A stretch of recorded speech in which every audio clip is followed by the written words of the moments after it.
சாமளாபுரம் அருள்மிகு வாழை தோட்டத்து ஐயன்கோவில் மேல்நிலைப் பள்ளியில் விளையாட்டு விழா வெகு விமரிசையாக நடைபெற்றது.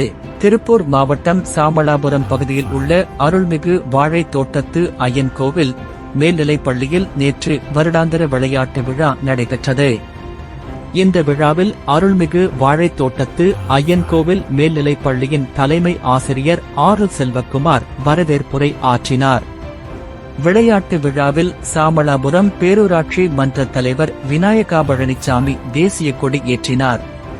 கருமத்தம்பட்டி நகராட்சி தலைவர் நித்யாக்க மனோகரன் பள்ளிக்கொடியை ஏற்றினார்.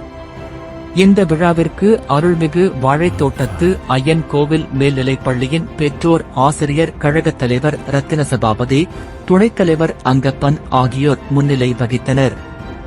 மேலும் இந்த நிகழ்ச்சியில் சிறப்பு அழைப்பாளர்களாக சாமளாபுரம் பேரூராட்சி மன்ற துணைத் தலைவர் குட்டி வரதராஜன், சாமளாபுரம் பேரூராட்சி மன்ற வார்டு கவுன்சிலர்கள் மைதிலி பிரபு, பெரியசாமி, முன்னாள் மாணவர்கள் அமைப்பு தலைவர் வெள்ளிங்கிரி, துணைச் செயலாளர் மோகன்குமார், உடற்கல்வி இயக்குனர் மோகன், உடற்கல்வி ஆசிரியர் தினகரன், ஓவிய ஆசிரியர் ரவி மற்றும் பள்ளி ஆசிரியர்கள், மாணவ மாணவிகள் உள்பட பலர் கலந்து கொண்டனர். இவ்விழாவில் ஓட்டப்பந்தயம், குண்டு எறிதல், வாலிபால், கால்பந்து, நீளம் தாண்டுதல், உயரம் தாண்டுதல் உள்ளிட்ட பல்வேறு போட்டிகள் நடத்தப்பட்டு வெற்றி பெற்ற மாணவ மாணவிகளுக்கு சான்றிதழ்கள், பதக்கங்கள், கேடயம் வழங்கப்பட்டது.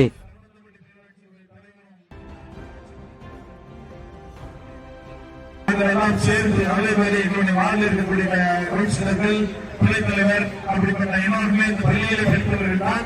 ஆகையால் நீங்கள்லாம் மிகப்பெரிய அளவிலே இந்த பள்ளிக்கூட பெருமை சேர்த்து மாநில அளவில் நீங்கள்லாம் சிறப்பு பெற வேண்டும் என்று சொல்லி 2024-25 ஆண்டிற்கான நம் பள்ளியின் அளவிலான தரகர போட்டி தற்போது துவக்கி வைக்கப்படுவது என்பதை அன்போடு பெருமையோடு தெரிவித்துக் நன்றி, வணக்கம்.